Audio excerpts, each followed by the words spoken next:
வணக்கம். இப்போ நாகப்பழத்தை வச்சு டிப்ஸ் சொல்கிறேன். நாகப்பழத்தை நல்லா கழுவி எடுத்துக்கணும்.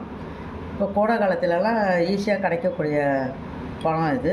இதில் கொஞ்சம் லைட்டாக உப்பு போட்டுக்கிறேன். உப்பு போட்டு வச்சுருக்கேன். கொஞ்சம் உப்பு போடுங்க. உப்பு போட்டால் தொண்டை கமராது. நல்லாயிருக்கும். வெறும் இதை சாப்பிட்டோம்னா தொண்டை கமரும்.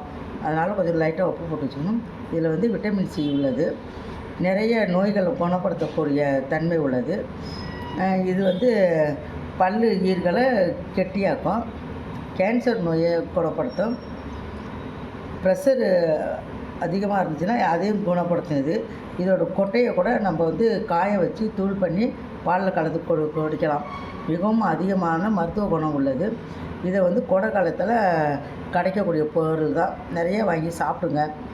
நிறைய மருத்துவ குணம் உள்ளது. இதில் நம்ம டாக்டர்கிட்ட கொடுக்குற காசை நிறைய பழங்கள் சாப்பிட்டாலே நம்மளோட நோயை குணப்படுத்தக்கூடியதை உண்டு. நான் போடுற டிப்ஸ் எல்லாம் பாருங்கள், ஆதரவு கொடுங்க, லைக் பண்ணுங்கள், ஷேர் பண்ணுங்கள், கமெண்ட் பண்ணுங்கள். நன்றி, வணக்கம்.